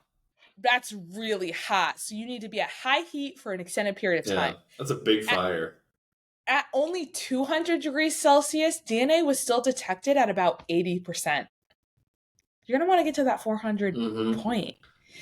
But in order to do that, like you need a very, very large, very hot fire that Exactly. burns So for the odds quite of a you while. being able Like, to that's get not rid of that easy. teeth DNA is not good. So should Grinding them not up. you need to not only be removing them but breaking the teeth to prevent the patterns being matched by dental records, and you also need to be incinerating them at a very high heat for a prolonged period of time to avoid the DNA identification. Ideally, work at a crematorium and just like Yeah. That would be ideal if you're going to kill throw people. an extra one in there. No body, no crime. You should also try to dispose and scatter the teeth in a way where they're not found at the same time as the body. That would also be helpful. Teeth into that because- ocean. Teeth into that ocean. Teeth Yeah, into that because ocean. say they find a body, it's a Jane or John Doe. They don't know who it is. They also find teeth, but they're in a very different location. That's not necessarily the teeth of the same person. Mhm. That's not necessarily the DNA is linked to that body. We don't know who this person is. We can't connect all these other things to why they might have been murdered in the first place. Yeah, you can't even necessarily tell if like it's a recent death based on DNA, right? I mean, it doesn't give Not you that I'm any. aware of. I mean, you maybe need there the might be some. body to figure out Yeah, the death. Maybe you could Yeah. measure like the thing with DNA is that it's a very, very, it's very stable, which is why we're able to collect things like touch DNA, because they have all these very strong bonds connecting it and keeping it together. So it takes a lot to kind of like degrade it. Yeah. So maybe there's a way to like calculate like degradation over time and link it to a time of death. But my guess would be no, just because it holds up over time so well. I don't know. I haven't looked into that, so I can't say for sure. So when it comes to disposal of body, you have a few options, but your main goal should be that it's not found. That would be best case scenario, is not to find the body. Or if it is found, that it's unidentifiable and therefore cannot be linked to the initial crime. So if you plan on burying a body, don't be lazy about it. Dig a deep hole. It should be 6 feet minimum. Oh, you better go 9 feet. Just the extra 3 to just make it. Just in case. If you dig a grave that's too shallow, you risk it being dug up by animals in the wild or just exposed naturally over time from erosion. Like, the earth is moving. The earth is not staying in one place. You gotta really get deep. I think people underestimate how much, like, physical effort is required to dig a human-sized body hole 6 to 9 feet deep in the earth. Like 4 scoops. Yeah. That's a lot of digging. I think people, are oh, whatever. I got a couple shovels in the garage. It'll take an hour. No. It takes a long-ass time. I'm thinking with Lizzie here, like, it's gonna be some kind of sea burial. Sea, swamp, somewhere, like, I got a remote. boat. We go to the middle of the ocean. Digging's hard. And I don't own a shovel. Osama bin Laden's down there, Like, I don't own a shovel. No one's gonna find that guy. If I suddenly buy a shovel, suspicious. So you better also be getting into gardening at the same time, Exactly. I better make it really add up why I'm buying a shovel. Don't want to waste the purchase. Buying some like hose and shit as well. I'm still a big swamp proponent, As long as you do it well. Because you also have the alligators that would most likely eat up you the run body. You run into bog body problems though of it just preserving itself. Right. So it needs to be like an active swamp where there's a lot of things to like scavenge it. Yeah. So the best thing about water though is it does like get rid of the DNA. Like that's why sea burial and like water burial. Yeah, it's and not like perfect. Fucks up like time of death and shit. Yeah, it fucks up a lot of like factual information on the body. So it helps remove you more if you have a solid alibi. Yeah, and it's basically like the less information you can give the police, the better. Things be dying in the ocean all the time, right? And like humans are made out of pretty similar stuff to like big fish. So like there's all kinds of sea critters out there that are adapted to eating, floating tuna carcass. And you're pretty similar to a tuna carcass, so you'll break down pretty quick out there. Tuna carcass. Okay. So you should also consider that if the police are looking for a missing person, cadaver dogs may also be able to pick up the scent of a body regardless of a deep grave. So you could aim to bury the body in a location that the police are not going to search, or aim to throw off the cadaver dogs in some way. However, this may be tricky. Cadaver dogs are extremely reliable, and throwing them off really depends on how they were trained. A lot of cadaver dogs are trained in different ways, and the means to throw them off is going to correlate with how they were once trained. You could use corrosive chemicals prior to burial to make it difficult for them to pick up the scent of decomposition. You could also try to confuse the dog by spreading out the remains, so it's difficult for the dog to alert in specific spots. Although in this method, you risk the dog just finding partial remains, in which that's still good evidence for the police to use in identifying a missing person. Okay. One podcast that I love listening to is Wine and Crime, and they've talked about cadaver dogs before. In one of the tactics that they've proposed, and I want to get your guys' thoughts on this idea, is you bury the body at an extremely deep depth. Extremely deep, you bury the body. Then at a more shallow depth, you plant, say, some kind of dead animal carcass in hopes that the dog will alert to that spot. Investigators will dig down and believe that the dog has only alerted to a deceased animal and they won't continue digging to find that it's actually a body.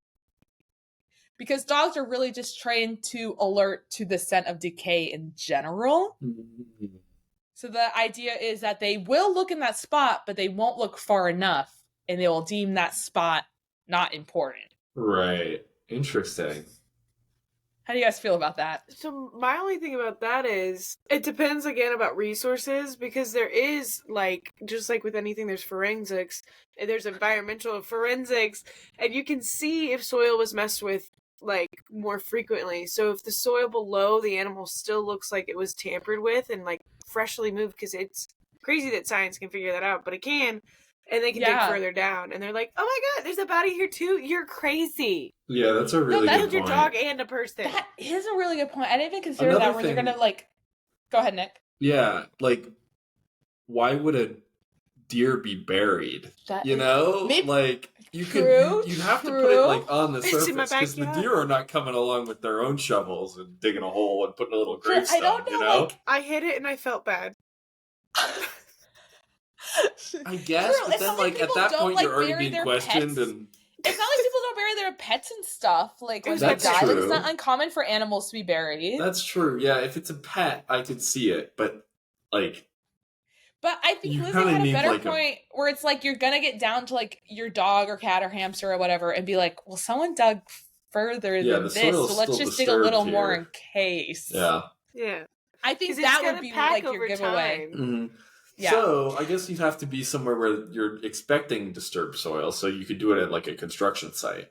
So True, or like maybe like if you have like You got a new if you're patio. gardening a lot or Yeah. something, like they're expecting like you to be like plowing the soil a lot. Maybe that's I don't true. know. Yeah. So I don't know be, enough about plow farming things. and be gardening a to know. farmer, be a construction worker, be a Rich housewife and be getting a new I- patio in the backyard. yes, someone who's getting a pool installed. You know, It does sound like overall it would just be better if they didn't find that location right? though. Yeah. Yeah. But yeah, if you threw like a deer carcass on top of the grave and the grave was not discernibly different from the surrounding soil, like I think that would throw them off. They're gonna be like, "Oh, you're just freaking out over this deer carcass. There's nothing here. Let's just move I on." thought it was a hit and I run. do think they sorry. have a point. I will say I do think they have Yeah. a point. Mm-hmm. I think it's a little interesting at least to consider. It is for Okay. sure. So you could also go the acids route and dissolve all the soft tissue of the body. Lye is cheap and relatively easy to obtain, but it will also take a large amount to dissolve a body completely. And the purchase of large amounts of lye and other acids alone might be suspicious. Yeah. Unless, say, you often work in research and order large amounts of acid. Kayla, I can't But you hang would out still for a while. expect to see it at the lab, like. True, true. And if I like snuck it out, it would be on like cameras somewhere. They would like Mhm. see me You're leaving with walking like out with chunks, gallons. chunks of under acid your when I shirt, leave you're work. like, "Oh, don't mind me." Additionally, even if you like go the dissolving route, you're still gonna be left with bones and teeth that you need to dispose of, which leaves you back to like the bone teeth DNA problem. If you go this route, you're gonna want to grind up the bones and teeth. And here's my idea: cook them into something of some kind, feed them to a pet or other animal. Gone. No more bone teeth DNA. Oh, that's horrible, though. Nick, Oh, we've already killed someone. We've I crossed the know, line of but like, horrible. you're gonna make him into a stew as well. Like, this is like a Cartman from South Park. It plot. wouldn't be the first time someone's been turned into stew, Ugh. soap. Those are the only things I can think of. There's- Sausages. There's a Sou- Sausages. Thank you, Lizzie. I knew you Oh, would get me in God. there. There's a South So- Park I have to- episode. where I have to grab Cartman- my charger. Go for it. Okay, go. Cartman kills this kid's parents and turns them into chili, and then makes him taste the chili Ew, I don't want at to hear a- about that, at a Nick. chili cook-off. Ew, Nick, I don't like this story. Oh, it's I- so funny. No, I you would find it hate- I really don't know- funny. No, And I then- don't know if I've ever talked about this before. I hate like adult animation. Really? It creeps me out. I do not like it. It's something like I do kind of like Rick and Morty. I find some of that Mm. funny, but like Simpsons I don't find funny, like Family Guy I don't find funny. Like it's The Sim- this weird like like off kilter thing with me, like where it's like Interesting. animation should be lighthearted and like the adult jokes aren't, so it doesn't like fit Really? right in my brain. I often do not But- enjoy it at all. Do you watch anime or anything occasionally either? Not Or does that- really. is it Occasionally similar? I do. There's some animes that I do really like, mostly ones that I've watched with Abby. Like she's pretty good about being like, this is a storyline you would enjoy, let's watch it together. Yeah. But it's not like my like favorite genre of like stuff to watch. Yeah, because they tend to be more adult too. So like, I mean, they're Yeah. not like vulgar, I guess, but When it's super vulgar, it like creeps me out more. I don't So know. like So Big Mouth funny. probably it was not up your Yeah, I alley. hate Big Mouth. That is not. I watched a few episodes and I was like, I felt sick. I hated the vibe of it. It is just like not for me. You should try Okay, Solar anyway. Opposites. I watched a couple episodes of that and I didn't hate it. I did like it. I'd probably watch it if I was like watching it with someone, but I don't see me just like watching it alone. You know what I mean? All right, we'll see But you on our date. I'm kind of like that with most TVs and movies. I don't really watch like TV and movie at all unless it's like socially, which I do really enjoy because I think I just like want to talk about it and like gab. And when I'm Mhm. alone, I'm like, well, what's the point? Okay. Let's get back on topic. So, okay, you're cooking your bone and teeth dust. You just want to be careful not to have that scattered around your kitchen, because if the police come and knock in, your bone teeth dust in your kitchen's gonna look suspicious. Mhm. And if you're dissolving the body, you're also gonna need to figure out a way to get. You're gonna end up with like a really acidic body tissue paste. You know, matter cannot be created nor destroyed. You're still gonna have some matter. It's just changed forms. So you Yeah. got a big amount of like bodily tissue paste Goop. that's high in acidity. So you're not going to want to just like throw that outside because it's going to change the pH of the soil, which could be an indicator that something was dumped there at one time, and that's going to be suspicious. So if you're going to do this, you're probably going to want to dump it in some far off location that's not going to be able to be tied with you or like your travel plans at some point. But even if they did find your like really acidic soil, it's circumstantial evidence at best. Mhm. I would just say the like danger in that is like you get circumstantial evidence and you start looking into the person and maybe you find better evidence. Yeah. And you don't want them on your trail at all. Well, and if you are dissolving and then grinding up a person, a little bit of their DNA is going to get all over the inside of your home. Like they'd be able to Exactly. detect that A and lot be of- like, okay, That's a lot know of you work. did it. You have to have like a secondary location. This has to be so planned out in some Mhm. way. It's gonna This is- it's gonna Dexter be Morgan. this is why it's gonna be too much work. I don't think dissolving is the method. I think it's just Nope. find an ocean, find a remote swamp, find a remote forest, middle of Yeah, nowhere because- place. The Yeah, swamp. dissolving is gonna be hard to like not leave any trace of having once had a body there. Yeah, and you got to deal Unless with the you can goop. unless you can just do it in a way where they're never gonna come looking for you. Yeah, right. In which case you're fine. hmm So, while we're on the idea of feeding to your pets, Oof. if you can find pigs, they're going to do most of the work for you. Oh yeah. Although you'll still have your bones and teeth problem, serial killer Robert Pickton was able to get away with the murder of 49 women for decades by allegedly feeding the remains to his pigs. And in the case of Robert Pickton, he also chose victims that were people that we weren't really looking for. I talked about this before. They were mostly sex workers and indigenous women. So no one was looking for these people, and then he was able to get rid of the bodies really easily. So there wasn't even really like suspicion around someone is committing crimes. Yeah, I'm He sorry. was Did able you to say get away his, with it for a really long time. Did you say his name He was was also Pigden? super gross. Yeah, they used to just think he was like super, super gross. So a lot of people They're are like, just this like, is just a gross yeah, he couldn't even man. have a woman come to his house. Yeah, he was just kind of like gross man alert. Mm. Yeah. Okay, those are all the tips I have. But to round us out, I have like a very short case for you guys, a very short true crime case. So, Lizzie, I'll be interested to know. I feel like maybe you will know this person. Do you know Israel Keys? Yes. I knew you would. I Okay, so am that's an what we're gonna do, encyclopedia for this shit. Oh God. Okay. So it's gonna be like a very short telling of like his story, just because I think he has like he starts out with a very clear like this is how you get away with murder scenario Yep. and devolves in a really strange way.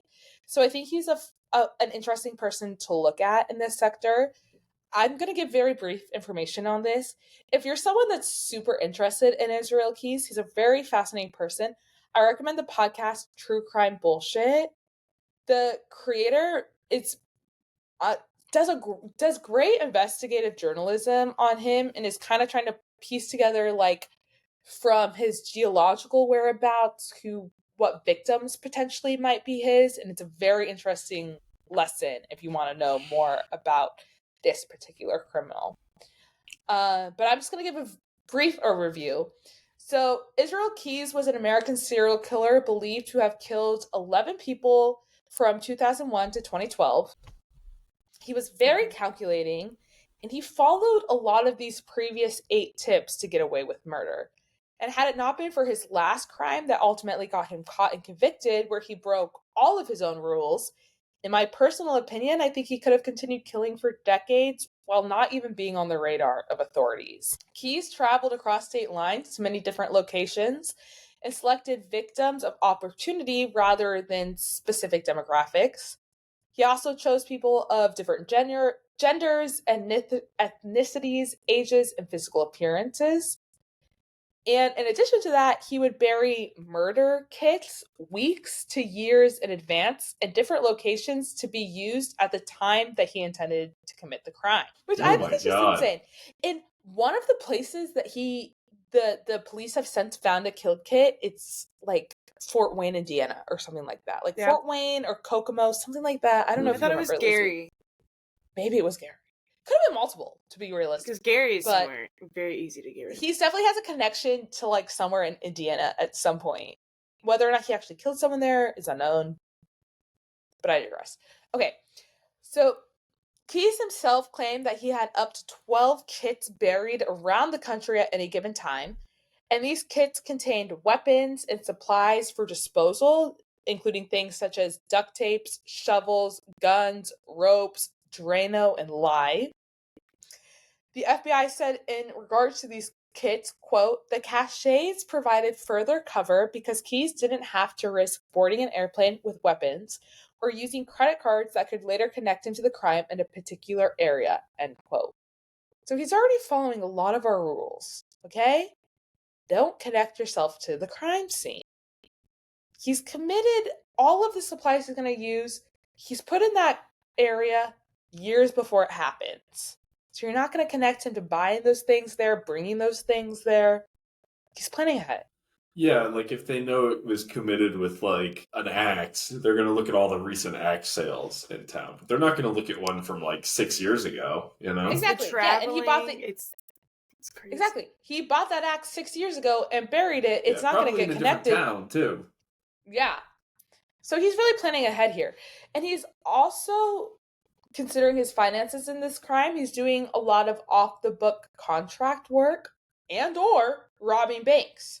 So he's just kind of using cash and not leaving a paper trail from town to town as he's visiting other places. So he's ultimately arrested in March of 2012 following the kidnapping and killing of Samantha Koenig in Alaska, where he ditches all of his typical practices that allowed him to go undetected, and this is what gets him caught, which I find so interesting that he has such a clear and meticulous MO and then he abandons it out of nowhere. Keys himself told police after his capture that he was so cunning in his killings that in some cases the people he had murdered were not even considered homicide victims and therefore no one was looking for a killer, stating that police believed many of his victims were runaways, suicide, or just missing people. So they're not even looking for a murderer in the cases of the people that he's murdered, which is the best case scenario if you're a murderer trying to get away with murder. Yeah. During his time as an active serial killer, he maintained a front as a good father and businessman, owning his own construction company, and was seen as the typical, quote, pillar of the community. I said construction company earlier. That, I will say, if you're gonna be a murderer, owning your own construction company seems like a Mhm. good You're place also to start. strong. Excavators. You're a big, strong You can man. dig a hole in a Big, couple of minutes because you have an excavator, probably. Like, You can pour concrete. yeah, you have access to You can say pay me in concrete. cash. Mm-hmm. So that's what he was doing. Travel. He had I can't remember if it was like wife, fiance, girlfriend, but he has like a partner and a daughter living in Alaska. He owns his own contracting company, so he has a lot of like off the books income that he's using to buy plane tickets, buy rental cars, build these kill kits. So a lot of stuff that's not being monitored. However, on February 1st, 2012, Keyes abducts 18-year-old barista Samantha Koenig from her place of work in Anchorage, Alaska. And this is already completely abnormal from his typical routine because he would usually never abduct someone from his own state of Alaska, let alone so close to where he lives. He was usually pretty good about doing his crimes in states that were different each time and not near where he lived to keep himself not connected to the crime. But he breaks that routine here in his last. After his first crime, in which he rapes a girl but does not kill her on the Deschutes River near Mompin, Oregon. Oregon. Oregon. He lets this girl go, and he's like, why did I do that? He really beats himself up over this decision to let this girl go. So he makes this unwritten rule to himself that he will only choose and kill victims that are far from his own hometown, and then dispose of the bodies in a different location from where he kills them. He's like, that was too close of a call. I'm going to come up with a better strategy for my victim profile in the future. God, what a normal and healthy person. Well, he was fucked from the start. I didn't even give you any of his like childhood upbringing background. It's We can making skip of a that. murderer right there. Oh, man. Yeah, he's got like weird like religious ties, like family moving and having strange like solidarity like things where he's like not interacting with a lot of other people. He's got a strange upbringing that leads to him having strange behaviors and doing heinous things. Mm-hmm. For sure. So he makes his unwritten rules to himself that he's not going to abduct anyone from his own hometown, and he's not going to dispose of bodies in the same locations that he commits the crime. But he breaks both of these rules with Samantha Koenig, and he eventually disposes of her body in a lake north of Anchorage. Although it's still generally believed that Samantha Koenig was a victim of opportunity because she was working late at night alone in a coffee stall, it is strange that she was a victim of opportunity so close to where he lived, and that he then disposed of the body in a nearby area, which is something that he at least claims never to have done with his other victims. Right. So he steals her debit card and cell phone, and then he rapes and kills her the following day. Although the sexual assault and murder were typical for his crimes, he was usually careful not to steal items from his victims, such as debit cards and cell phones that could be easily used to track and follow his crimes. And this mistake is ultimately what leads to his capture. So, following Samantha's murder, Keyes stashes her body in a large freezer in his shed, and then he goes on a 2-week-long cruise with his partner and daughter, as one does. He returns 2 weeks later, and he sews her eyes open and paints her face to give her the appearance that she's still alive.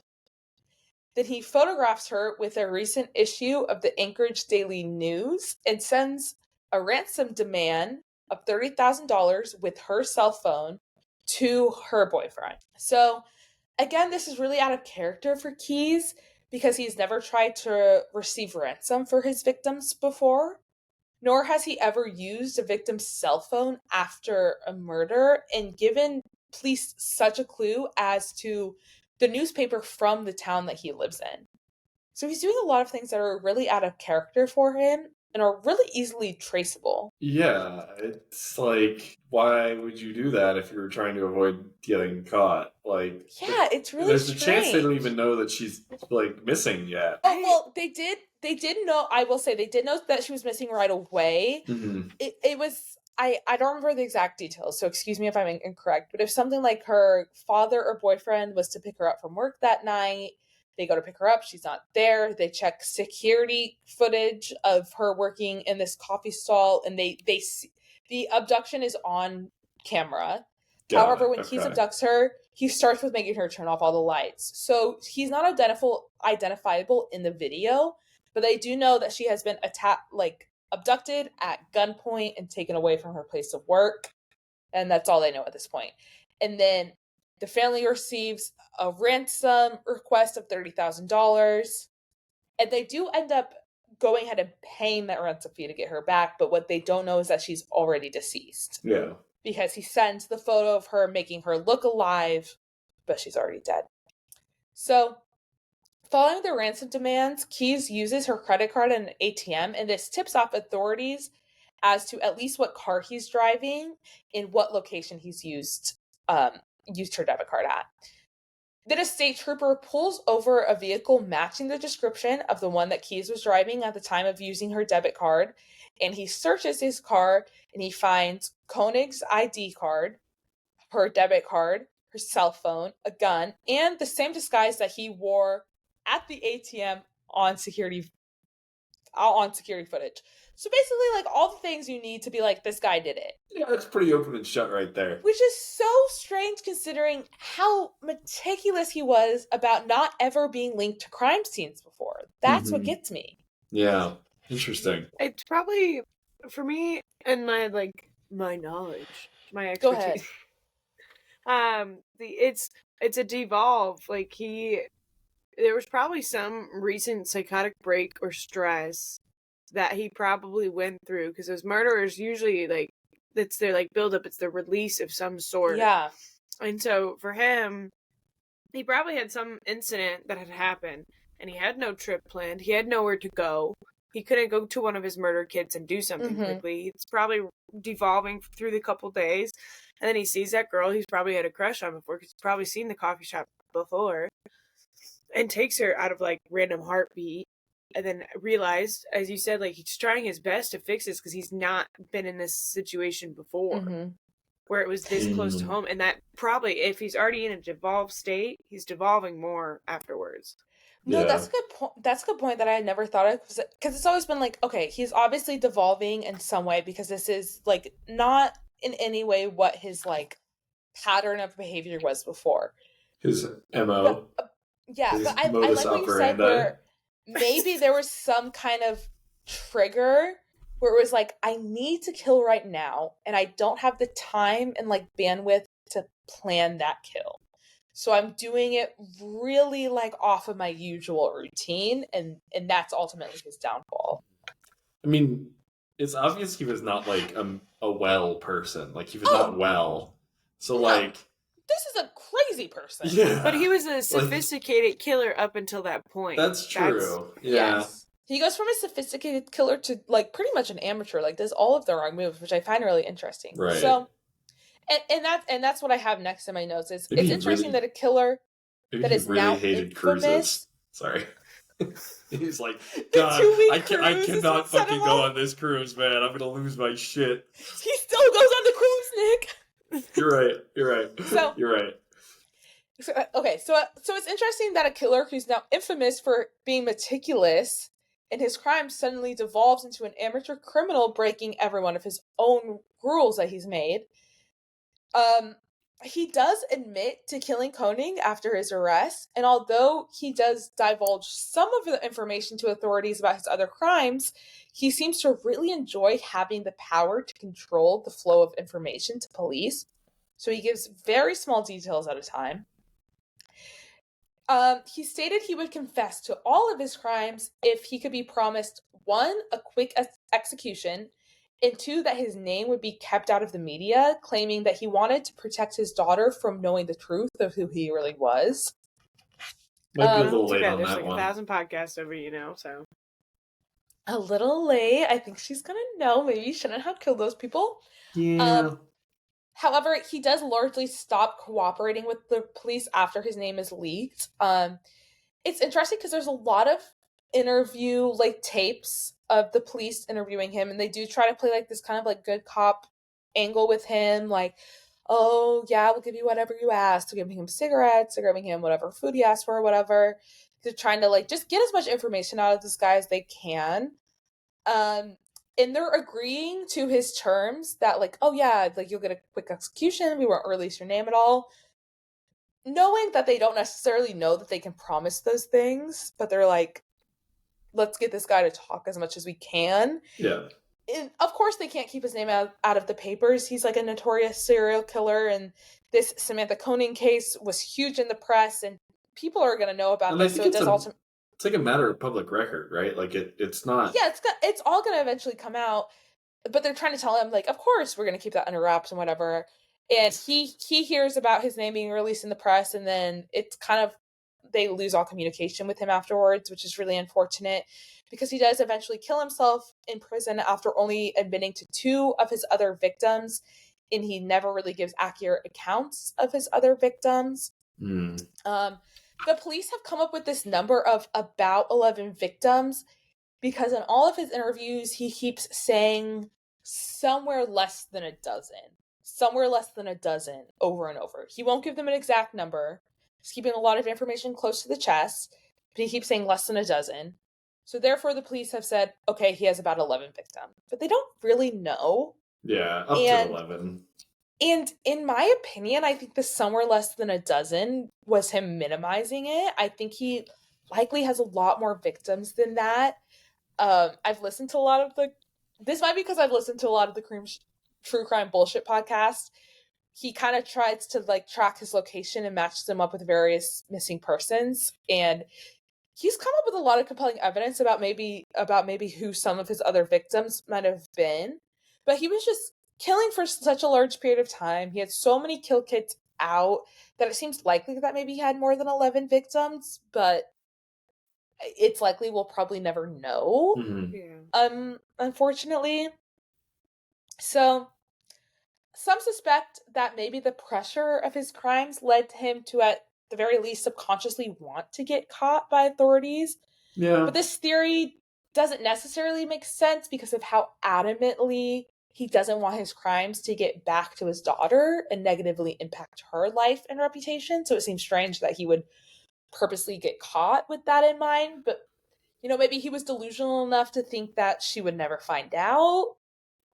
Who's to say? But it still perplexes, the true crime community at large and police, why he devolved so much from his original pattern. It's likely he could have gotten away with crime for many more years.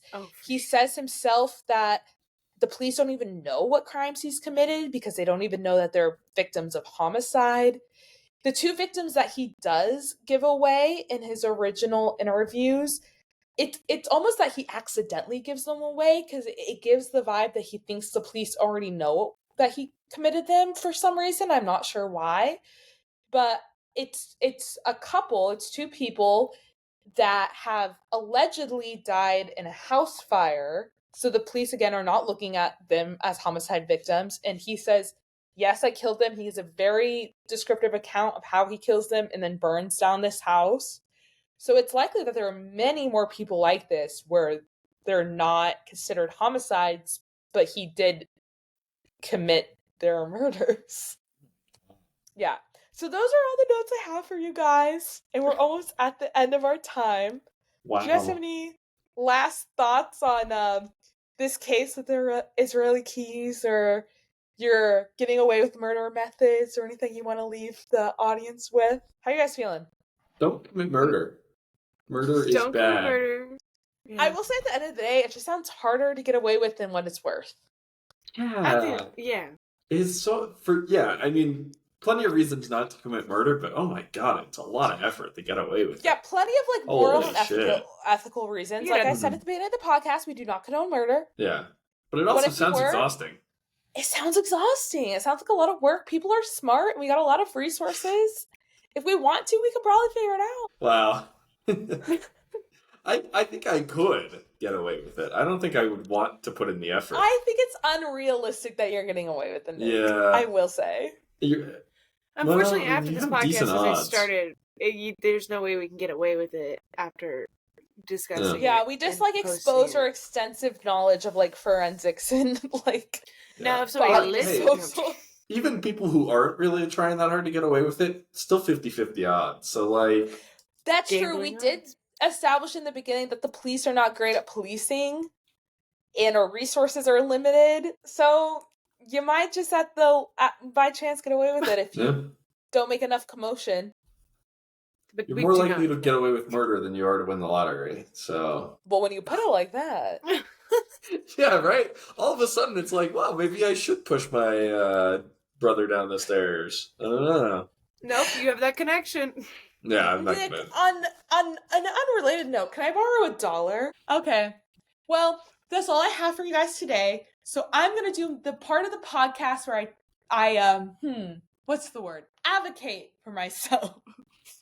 So if you enjoyed listening to this episode or any of the other episodes and you want to like the video or subscribe or leave a comment, it's very helpful. Or a review. And a review. And if you have a friend or a family member that you think would enjoy listening to us, you should tell them. You should let us know. That's also very helpful. You can go follow us on Instagram at This Pod Counts, where I don't have any visual information for this podcast, but typically every episode, if we have pictures and stuff we're referencing, I'll post them on the Instagram. If you're listening to this on Spotify or Apple, you can go look at the video on YouTube at This Pod Counts. And if you have anything you want to email us about, you can email us at thispodcast@gmail.com.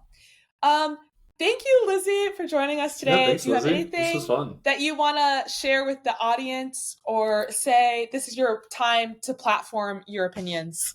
Platform my opinion. We don't want that. That'd be like a 5-hour rant. Thank you guys so much for having me. I had so much fun. Yeah, thank you for joining us. Yeah, thanks I'm for going to play coming. the outro music now. Woo! Thanks for listening.